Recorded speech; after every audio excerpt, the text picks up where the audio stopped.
Good morning student, welcome all of you. ये अपना 11th class की केमिस्ट्री का चैप्टर है, पार्ट 1 का फर्स्ट चैप्टर। चैप्टर का नाम है some basic concept of chemistry. इसमें सबसे पहले अपन बात करते हैं केमिस्ट्री होती क्या है।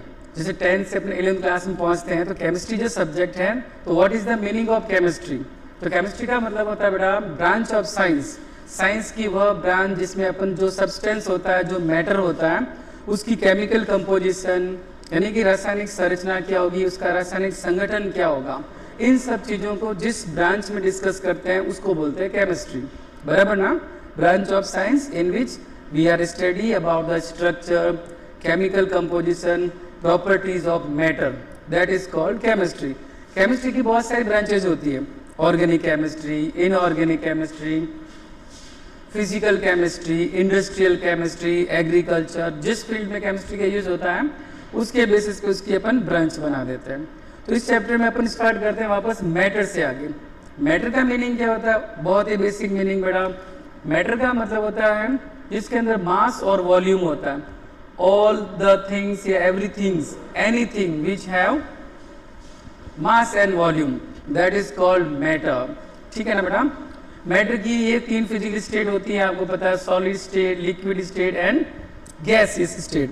सॉलिड स्टेट में अपने को पता है कि जो पार्टिकल्स होते हैं वेरी वेरी क्लोजली अरेंज होते हैं, और सॉलिड सब्सटेंस जो होता है इनका वॉल्यूम और इनका शेप क्या होता है बेटा, डेफिनेट, यानी ठोस पदार्थों का आकार और आयतन निश्चित होता है।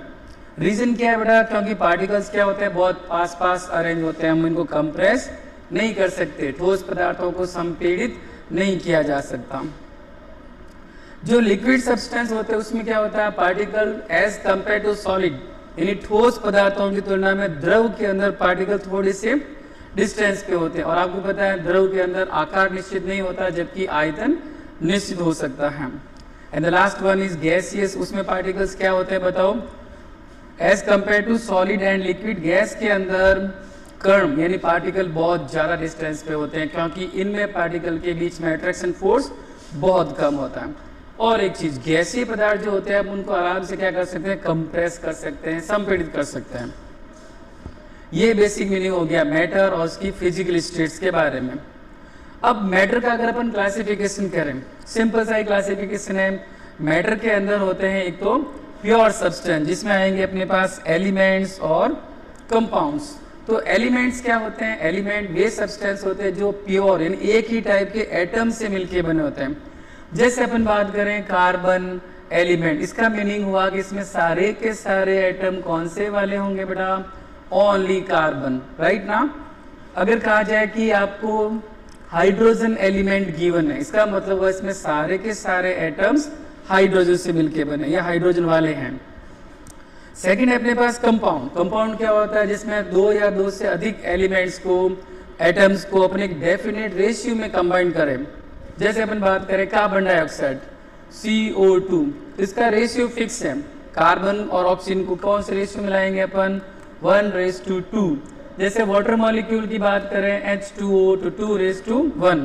इट मीन्स कंपाउंड का मीनिंग हुआ जिसमें एलिमेंट्स को, एटम्स को एक डेफिनेट रेशियो में कंबाइन करेंगे तो क्या फॉर्म हो जाएंगे, कंपाउंड्स। मैटर का जो सेकेंड पार्ट है वो है बेटा मिक्सचर।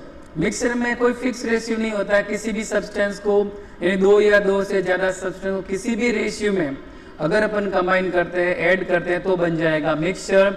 अगेन ये 2 टाइप के होते हैं, होमोजेनियस मिक्सचर जिसका मतलब होता है यूनिफॉर्म केमिकल कंपोजिशन, यानी ऐसे मिश्रण जिनका रासायनिक संगठन एक समान होता है, top to bottom through the solution पूरा उसका यूनिफॉर्म मिक्सचर होगा, तो उसको बोलेंगे अपन होमोजेनियस मिक्सचर। जैसे अपन ग्लास में पानी लेते हैं, उसमें ग्लूकोज डिसॉल्व कर दो, सोडियम क्लोराइड डिसॉल्व कर दो, तो टॉप टू बॉटम पूरा जो मिक्सचर होगा वो यूनिफॉर्म केमिकल कंपोजिशन शो करेगा, तो वहां अपन बोलेंगे होमोजेनियस।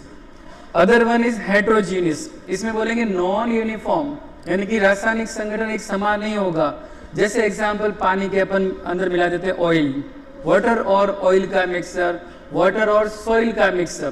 पानी में अगर सॉइल मिलाएंगे तो क्या होगा, डेंस पार्टिकल, भारी पार्टिकल सेटल डाउन, और ऊपर सिर्फ लाइटर पार्टिकल। तो अलग अलग फेस बन गया एक तरह से। जैसे पानी में तेल मिलाएंगे, तेल की परत ऊपर आ जाएगी, पानी की लेयर नीचे रह जाएगी, तो डिफरेंट लेयर बन रही है, तो वहां अपन बोलेंगे इसको heterogeneous mixture. Then some basic physical quantities और उनकी SI यूनिट्स हैं, इनको अपने को याद रखना है। लेंथ के लिए SI यूनिट क्या होती है? मीटर, मास के लिए किलोग्राम, टाइम के लिए सेकेंड, इलेक्ट्रिसिटी करंट जिसे अपन बोलते हैं एम्पियर, टेम्परेचर के लिए केल्विन। आपको पता है टेम्परेचर के लिए और भी यूनिट होती है, जैसे आपने पढ़े हैं डिग्री सेल्सियस या फिर degree Fahrenheit. These are the other unit of temperature, लेकिन ये SI यूनिट नहीं बोली जाएगी। अगर हमें ये पूछा जाता है कि what is the SI unit of temperature, तब आपको वहां पे क्या लिखना पड़ेगा? केल्विन। लाइट इंटेंसिटी ये है कैंडेला, और अमाउंट ऑफ सब्सटेंस जो होता है उसकी SI यूनिट होगी अपने पास मोल। ये 7 भौतिक राशियां और उनके SI मात्रक हैं। मास और वेट में क्या डिफरेंस है? एक छोटा क्वेश्चन बनता है, पता मास के लिए अपन यूनिट तो क्या लिखेंगे बेटा? किलोग्राम, जबकि वेट की जो SI यूनिट होती है वो है न्यूटन। मास जो है अपन यूनिवर्स में कहीं पे भी चले जाए, मतलब डिफरेंट प्लेसेस पर मास की वैल्यू चेंज नहीं हो सकती, किलोग्राम SI यूनिट है। जबकि वेट जो होगा आपने पढ़ा है, वेट W = m/g।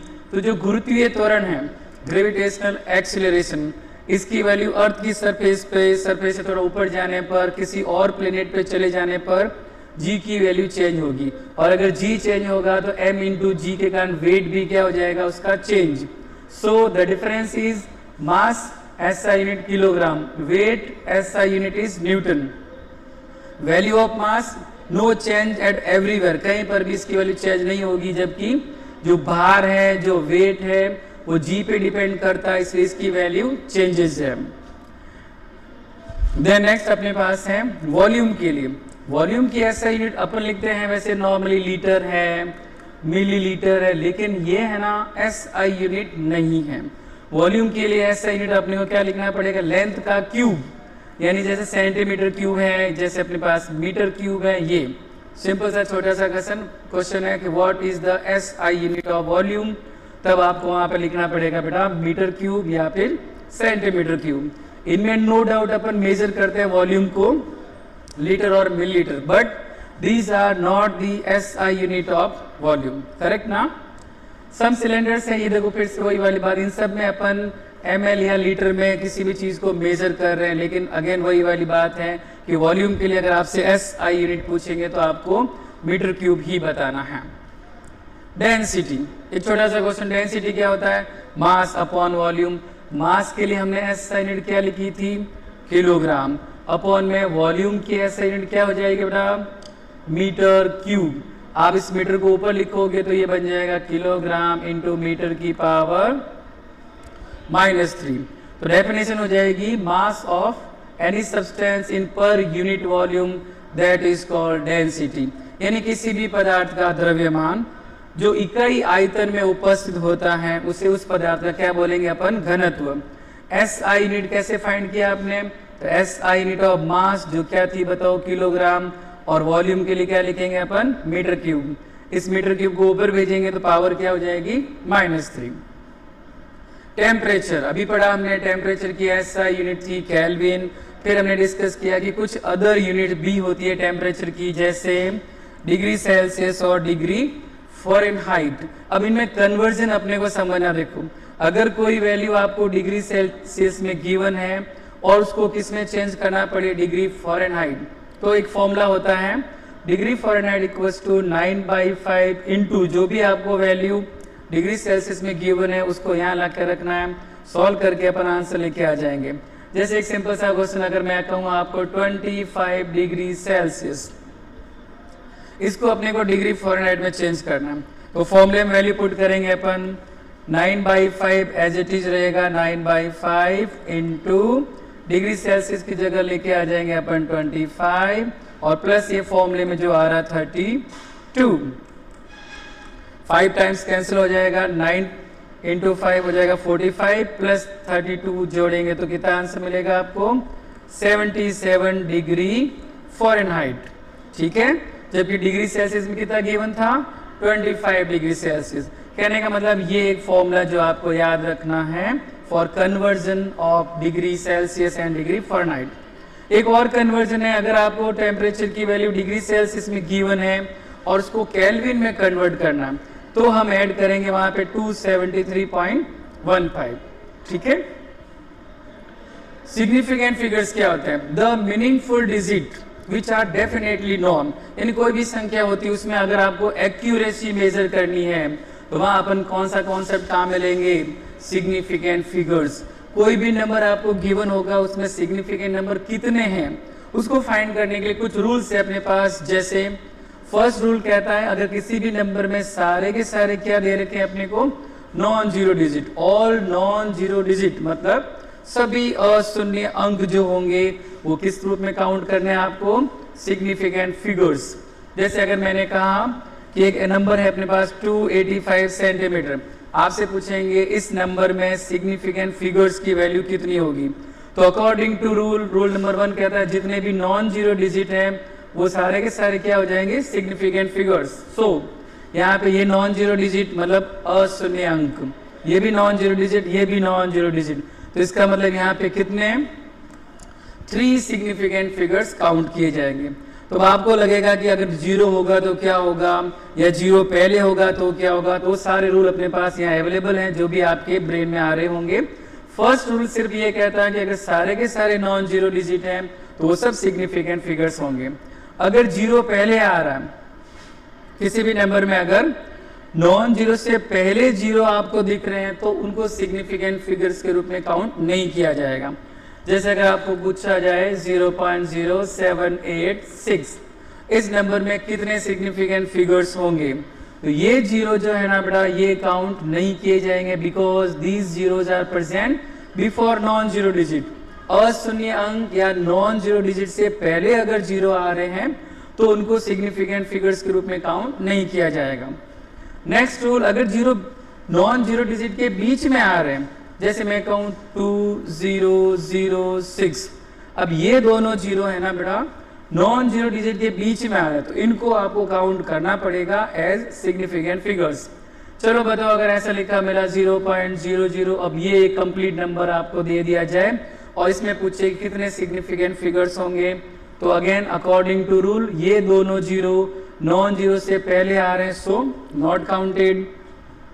बचे कौन से? ये तो नॉन जीरो, ये तो काउंट होगा ही होगा, ये भी नॉन जीरो डिजिट है, ये भी काउंट होगा। रही बात इन जीरो की, इनको गिनना या नहीं गिनना, अकॉर्डिंग टू रूल ये दोनों जीरो नॉन जीरो के बीच में आ रहे हैं सो इनको आपको काउंट करना पड़ेगा। और यहाँ आपका आंसर कितना हो जाएगा? 1 2 3 और 4, so there are 4 significant figures, right ना। यहाँ पे जो 3 रूल थे वापस सुनो फटाफट से। सारे के सारे non zero digit significant figures, non zero से पहले अगर जीरो आएगा नॉट सिग्निफिकेंट नंबर, और नॉन जीरो डिजिट के बीच में zeros between non zero digit तब उनको सिग्निफिकेंट फिगर्स के रूप में काउंट किया जाएगा। नेक्स्ट रूल कहता है अगर नॉन जीरो के बाद में जीरो आ रहा है तो उसको कब काउंट करना है या कब काउंट नहीं करना। तो ये 100 वाले एग्जाम्पल से अपन बड़े आराम से समझ सकते हैं। इसमें आप देखो 1 के बाद ये जो 2 जीरो आ रहे हैं ये काउंट नहीं किए जाएंगे। रूल कहता है कि नॉन जीरो के बाद में अगर जीरो आ रहे हैं तो उसको तभी सिग्निफिकेंट नंबर के रूप में काउंट करना है जब वो डेसिमल के बाद में आते हैं। तो यहाँ तो डेसिमल लगा हुआ है नहीं, यानी अगर 100 में सिग्निफिकेंट नंबर निकाला जाए तो आंसर कितना बनेगा? ओनली 1। लेकिन इसी को अगर अपन लिखे 1.00 तो यहाँ कितने सिग्निफिकेंट नंबर बन जाएंगे? 3। इसका मतलब क्या समझे हम कि अगर जीरो नॉन जीरो के बाद में हो और डेसिमल के भी बाद में हो तो ही उनको क्या करना है? सिग्निफिकेंट नंबर के रूप में काउंट करना। अगर डेसिमल नहीं है तो काउंट नहीं होंगे। जैसे अगर आपसे पूछा जाए 500, बताओ कितने सिग्निफिकेंट नंबर होंगे? ओनली 1। ये जीरो काउंट नहीं हुए। लेकिन अगर मैं लिखता 5.00, अब बताओ कितने आंसर बन जाएंगे? तो फिर 3 सिग्निफिकेंट नंबर इस वाले नंबर के लिए बोला, करेक्ट ना। लास्ट में लिखा हुआ अगर नंबर के साथ ऑब्जेक्ट का नाम लिखा मिला आपको, जैसे 20 बैग्स है, 200 बॉल्स है, तब उस केस में सिग्निफिकेंट नंबर की वैल्यू क्या हो जाती है बताओ? इनफाइनाइट। तो इस पे तो नॉर्मली क्वेश्चन बनता नहीं, क्योंकि जैसे बोलेंगे आपको 2 बॉल्स या 20 एग्स तो सीधे आंसर क्या चला जाएगा? इन्फिनिट।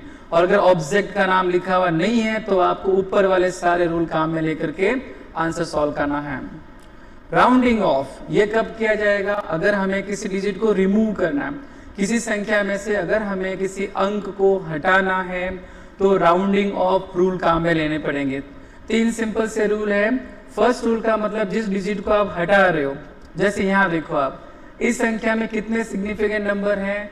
सिंपल, सारे के सारे नॉन जीरो डिजिट है, मतलब 1 2 3 4 4 सिग्निफिकेंट नंबर। लेकिन अगर क्वेश्चन वाले अपने को बोले कि इसको 3 सिग्निफिकेंट नंबर तक कन्वर्ट करो, कितने तक?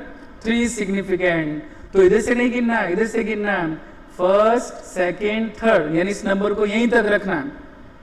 तो यहां से आगे जो भी डिजिट होंगे उनको क्या करना पड़ेगा? रिमूव करना पड़ेगा, हटाना पड़ेगा। तो रूल कहता है कि जिस डिजिट को आप हटाने जा रहे हो अगर वो 5 से क्या हो बताओ? बड़ा डिजिट हो, तब उस डिजिट को रिमूव कर देंगे और जो रिमेनिंग नंबर्स होंगे उसमें क्या करना? आपको 1 ऐड करना।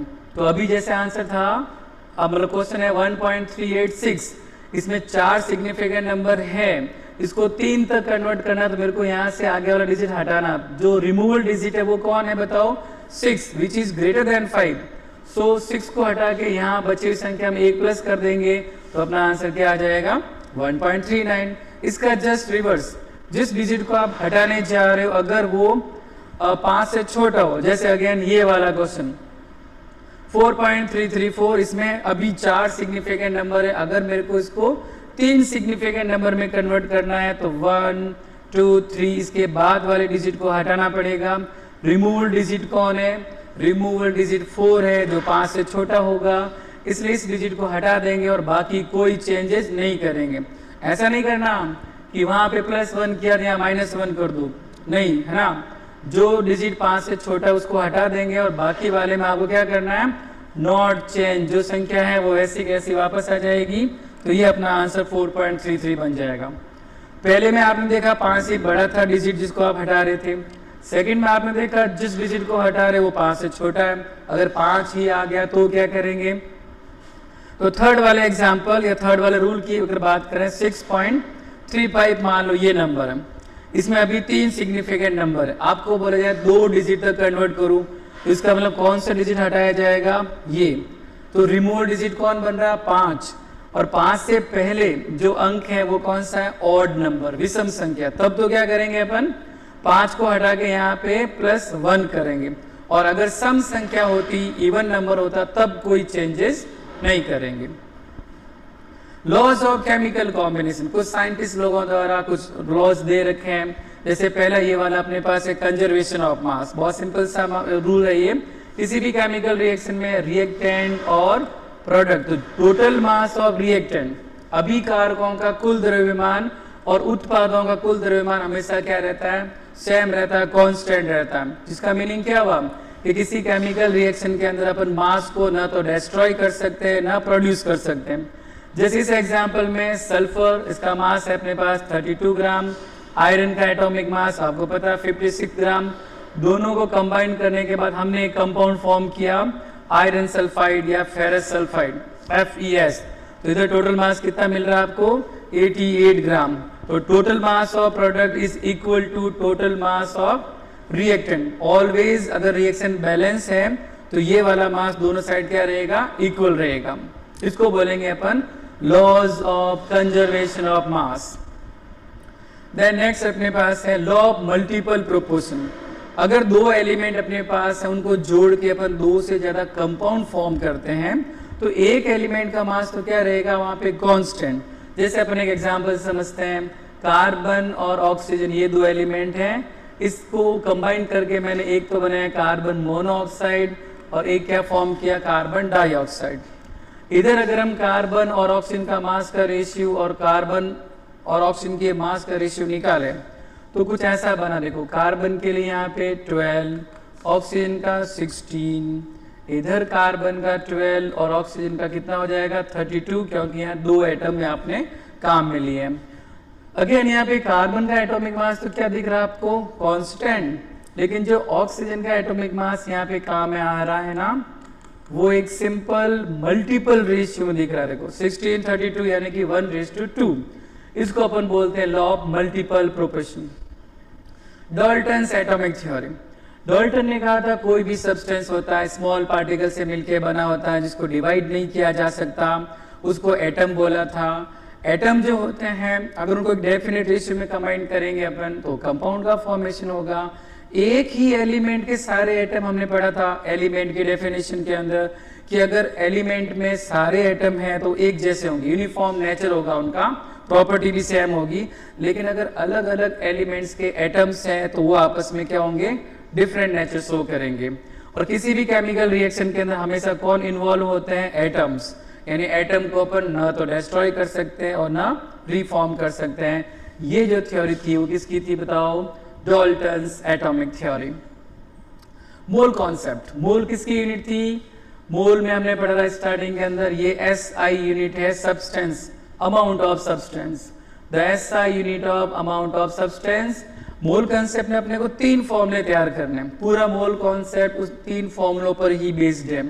पहला फॉर्मूला है अगर आपको ग्राम में अमाउंट गिवन है और मोल फाइंड करना हो तो अमाउंट इन ग्राम अपॉन क्या करते हैं अपन, मोलर मास। जो भी चीज का मास ग्राम में गिवन है उसमें मोलर मास से डिवाइड करो आप तो सब्सटेंस का मोल मिल जाएगा। जैसे अगर मैं कहता कि मेरे पास 18 ग्राम वाटर है, 18 ग्राम H2O, तो अमाउंट इन ग्राम हो गया 18 divided by molar mass. Water का मोलर मास कितना होगा, 18 ही होगा, तो डिवाइडेड बाय 18, तो ये कितना आंसर मिल जाएगा आपको, 1 mole. This is the first condition कि अगर आपको क्वेश्चन में अमाउंट ऑफ सब्सटेंस गिवन है और क्या फाइंड करना अपने को, मोल फाइंड करना, तो ये amount in gram upon molar mass. Condition number 2 जिसमें आपको क्वेश्चन में गैसियस सब्सटेंस दिए जाएंगे और उसका वॉल्यूम आइदर इन लीटर और इन मिलीलीटर। अगर वॉल्यूम गिवन होगा और आपसे पूछेंगे मोल फाइंड करो तो आपको फॉर्मूला काम में लेना वॉल्यूम, अगर लीटर में क्वेश्चन में गिवन है then divided by 22.4, fix value for all gases. और अगर यही पे वॉल्यूम आपको मिलीलीटर में गिवन है तब आपको डिवाइड करना पड़ेगा 22,400। जैसे एग्जांपल की अगर हम बात करें, आपको गिवन है मान लो कि 11.2 लीटर कार्बन डाइऑक्साइड गैस को मोल में चेंज करो, तो क्वेश्चन में अपने को क्या गिवन है बेटा, लीटर। वॉल्यूम गिवन है, मोल फाइंड करना है, तो सीधा फॉर्मूला मोल इक्वल्स टू, अगर वॉल्यूम लीटर में गिवन है, कितना गिवन है 11.2 लीटर, तो किससे डिवाइड करना है 22.4। व्हाट इज योर आंसर 1/2 या 0.5 मोल। सिंपल है ना। और यही अगर वॉल्यूम ml में गिवन होगा तो किससे डिवाइड करना अपने को 22,400। This is the second condition. And last condition, अगर अपने को नंबर ऑफ पार्टिकल्स गिवन है क्वेश्चन में किसी भी सब्सटेंस के, NO मतलब नंबर ऑफ पार्टिकल्स गिवन है और मोल फाइंड करना है, तो आपको फॉर्मूला कहाँ में लेना पड़ेगा, given number of particles divided by Na। बताओ Na का मतलब क्या है, अवोगाड्रो नंबर। इसकी वैल्यू फिक्स होती है, आपको याद रखनी पड़ेगी, क्वेश्चन में ये नहीं दिया जाएगा। 6.022 इंटू 10 की पावर 23, ये अवोगाड्रो संख्या यानी अवोगाड्रो नंबर की वैल्यू है।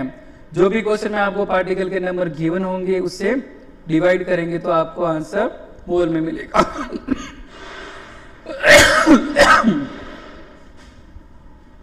Concentration terms, mass percentage.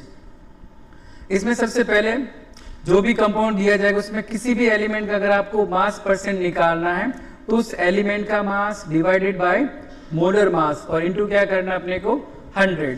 जैसे इस वाले क्वेश्चन में एक मॉलिक्यूलर फॉर्मूला दे रखा इथेनॉल का C2H5, तो आपको कार्बन का, हाइड्रोजन का, इनका क्या फाइंड करना पड़ेगा, मास परसेंट। कैसे फाइंड करेंगे, पहले उस कंपाउंड का टोटल मास निकाला, ये मिल गया आपको टोटल मास।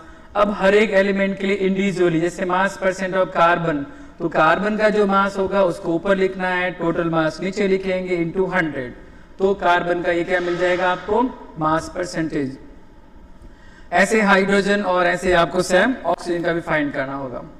एम्पिरिकल फॉर्मूला और मॉलिक्यूलर फॉर्मूला। मॉलिक्यूलर फॉर्मूला क्या होता है, कोई भी कंपाउंड होता है उसमें जो भी एटम्स होते हैं उनको अगर उनके एक्चुअल नंबर से रिप्रेजेंट करते हैं अपन तो बनता है वो molecular formula.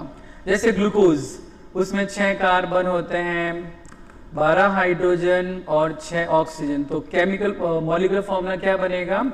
C6H12O6। Correct. Empirical formula में क्या करते हैं, जो भी एलिमेंट्स अपने पास हैं उनको सिंपलेस्ट रेशियो में रिप्रेजेंट करना पड़ेगा। जैसे ग्लूकोज में कार्बन, हाइड्रोजन और ऑक्सीजन के एक्चुअल नंबर थे 6, 12 व 6, और सिंप्लीफाई करेंगे तो बन जाएगा 1, 2, 1। अब देखो कार्बन के लिए कितना है 1, हाइड्रोजन के लिए कितना मिला 2 और ऑक्सीजन के लिए 1, तो फॉर्मूला बन गया CH2O। क्या डिफरेंस है बताओ दोनों में? मॉलिक्यूलर फॉर्मूला जो है उसमें तो आप क्या कर रहे हो, जो एग्जैक्ट नंबर है उनको रिप्रेजेंट कर रहे हो, और एम्पेरिकल फॉर्मूला में क्या कर रहे हैं अपन, जो एग्जैक्ट नंबर उसका सिंपलेस्ट फॉर्म, सिंपलेस्ट रेशियो बना करके फिर अगर फॉर्मूले में वैल्यू पुट करेंगे तो बनेगा एम्पेरिकल फॉर्मूला। इस पे न्यूमेरिकल क्वेश्चंस आता है। जैसे ये वाला क्वेश्चन है अपने पास, एक कंपाउंड में इतना % हाइड्रोजन, इतना % कार्बन और ये 71.65% क्लोरीन है। तो आपसे पूछेंगे इसका मोलर मास कंपाउंड का गिवन है, ये हमारे लिए एक अननोन कंपाउंड है, अज्ञात यौगिक है।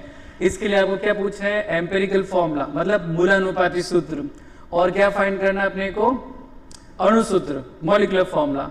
तो कुछ स्टेप्स है, देखो पहले स्टेप में क्या करना है, जो परसेंटेज अमाउंट आपको गिवन है उनमें उस सब्सटेंस या उस एटम का एटॉमिक मास से डिवाइड करना है। जैसे हाइड्रोजन के लिए 4.07 ग्राम ये क्वेश्चन में गिवन है, तो डिवाइड बाई किया क्या आपने, हाइड्रोजन का एटॉमिक मास जो 1 होता है आपको यहाँ पे मोल मिल जाएगा। ऐसे ही कार्बन के लिए और क्लोरीन के लिए जो भी आपको मोल मिलेंगे उसमें जो सबसे छोटा डिजिट होगा उससे वापस सबको क्या करना पड़ेगा, divide each of the mole, है ना, बाई स्मॉलेस्ट नंबर। तो आप बताओ इसमें से स्मॉलेस्ट नंबर कौन सा वाला हुआ? ये तो 4.04, 2.02, 2.02, तो स्मॉलेस्ट नंबर मिला अपने को 2.02। इससे इन सब नंबर को दोबारा से डिवाइड करेंगे तो अपने को कौन सा रेशियो मिलने वाला बताओ? 2:1:1। तो इन रेशियो को आप इन एटम के साथ मल्टीप्लाई करो। जैसे यहाँ पे आपको कार्बन मिला, हाइड्रोजन मिला और क्लोरीन, कार्बन, हाइड्रोजन, क्लोरीन, और डिवाइड करने के बाद कार्बन और हाइड्रोजन ये जो रेशियो मिला देखो 2 फॉर हाइड्रोजन, 1 फॉर कार्बन और 1 फॉर क्लोरीन। इन्हीं के बेसिस पे अपन एम्पिरिकल फॉर्मूला, मॉलिक्यूलर फॉर्मूला को सॉल्व कर लेंगे। स्टोइकियोमेट्री में क्या होता है, कोई भी बैलेंस केमिकल रिएक्शन होती है उसमें जो रिएक्टेंट और जो प्रोडक्ट्स होते हैं उनके जो कोफिशिएंट होते हैं, मतलब संतुलित अभिक्रिया में अभिकारकों और उत्पादों के जो गुणांक, जैसे मेथेन के लिए यहाँ पे स्टोइकियोमेट्री 1 बनेगा, यहाँ पे 2, यहाँ पे 1 और यहाँ वापस 2। तो ये जो 1, 2 हम ऊपर लिख रहे हैं इसी का नाम क्या बताओ? Stoichiometry of the reaction. इन पे भी कैलकुलेशन वाले बेस क्वेश्चन होते हैं, न्यूमेरिकल वाले क्वेश्चन। आपको मेथेन का अमाउंट देंगे, पूछेंगे कार्बन का अमाउंट फाइंड करो कितना ग्राम होगा, तो स्टोइकियोमेट्री के बेसिस पे उसको अपन सॉल्व कर सकते हैं। लिमिटिंग रिएजेंट, कोई भी केमिकल रिएक्शन में जो रिएक्टेंट्स होते हैं उसमें वह रिएक्टेंट जो कंप्लीटली कंज्यूम हो जाएगा और जिसके कारण रिएक्शन स्टॉप हो जाएगी, रुक जाएगी, उसको बोलते हैं अपन लिमिटिंग रिएजेंट। किसी केमिकल रिएक्शन में 2 लिमिटिंग रिएजेंट नहीं हो सकते हैं, कोई एक लिमिटिंग रिएजेंट बनेगा। सॉल्यूशन के कंसंट्रेशन टर्म्स, सॉल्यूशन आपको पता है ना, 2 उसके कंपोनेंट होते हैं, एक को अपन बोलते हैं सॉल्यूट और एक होता है अपने पास सॉल्वेंट। दोनों को ऐड करने के बाद क्या मिल जाएगा? सॉल्यूशन। तो सॉल्यूशन की जो कंसंट्रेशन टर्म्स हैं ये अपने पास 4, मास %, मोल फ्रैक्शन, मोलरिटी और मोलिलिटी। पहले अपन बात कर लेते हैं डिटेल में मास % या वेट %, W/W परसेंटेज। ये अपने पास है मास %, ऊपर किसका मास लिखेंगे अपन? सॉल्यूट का मास। अपॉन में देखो ध्यान रखना सॉल्यूशन का मास रखना है, सॉल्यूट का मत लिख देना नहीं तो गलत हो जाएगा। और परसेंट सेंट यानी 100 से मल्टीप्लाई करना पड़ेगा। इस पर बेस्ड ये न्यूमेरिकल क्वेश्चन है अपने पास। Solution is prepared by adding 2 gram of substance A into 18 gram of water, calculate the mass % of solution. तो अपने को सॉल्यूट का अमाउंट दे रखा है और 18 ग्राम जो वाटर है ना वो सॉल्यूशन नहीं है बल्कि ये किसका अमाउंट है? सॉल्वेंट का। इसलिए यहाँ पे आप देखो ऊपर तो क्या लिखा, mass of substance 2 gram, upon में 2 + 18 करना पड़ा, क्योंकि क्वेश्चन में आपको सॉल्यूशन का mass directly not given. So amount of solute plus amount of solvent दोनों को ऐड करा हमने, तब आपको ये मिलेगा अमाउंट ऑफ सॉल्यूशन। ठीक है। नेक्स्ट कंसंट्रेशन टर्म है अपने पास मोल फ्रैक्शन। इसमें क्या होता है, रेशियो लिखा जाता है किसी सब्सटेंस के moles upon total moles of solution, that is called mole fraction. यानी किसी अवयव के मोल और अपॉन में विलीन में उपस्थित कुल मोलों का जो अनुपात होगा उसे बोला जाएगा मोल भिन्न या मोल अंश, मोल प्रभाज भी बोलते हैं। जैसे यहाँ लिखा हमने मोल फ्रैक्शन ऑफ ए, तो ऊपर क्या आएगा, number of moles of A upon total moles of solution. Moles के नंबर को अपन ऐसे रिप्रेजेंट करते हैं Na, मतलब मोल्स ऑफ ए अपॉन में टोटल मोल, तो सॉल्यूट और सॉल्वेंट ही होंगे अपने पास। ऐसे ही मोल फ्रैक्शन ऑफ बी, तो बी के मोल अपॉन में टोटल मोल। और इसके लिए काम की बात जो आपको ध्यान रखनी है, मोल फ्रैक्शन यूनिटलेस क्वांटिटी, इसकी यूनिट नहीं होगी, क्योंकि ऊपर भी अपने पास मोल लिखा हुआ और नीचे भी मोल ही लिखा है, तो मोल वाली यूनिट से मोल वाली यूनिट कैंसिल हो जाएगी, इसलिए मोल फ्रैक्शन के लिए बोलेंगे अपन unitless quantity. Next concentration term है अपने पास molarity. It is represented by capital M। होता क्या है, तो यहाँ पे लिखा देखो मोल, किसके मोल बताओ, सॉल्यूट के मोल, यानी moles of solute which are present in 1 litre of solution. ये रहा फॉर्मूला इसका, molarity equals to number of moles of solute upon में क्या आएगा, वॉल्यूम ऑफ सॉल्यूशन। फॉर्मूले के हिसाब से यूनिट क्या बनेगी, देखो ऊपर तो आएगा मोल और वॉल्यूम के लिए अपन लिखेंगे लीटर, तो मोल पर लीटर ये किसकी यूनिट हो जाएगी बेटा, मोलेरिटी की। इस पर बेस्ड ये क्वेश्चन जैसे calculate molarity of sodium hydroxide solution prepared by dissolving 4 gram. तो ये 4 ग्राम जो है ना वो क्या है, सॉल्यूट का मास जो अपने को यहाँ रखना है, और divided by molar mass of NaOH।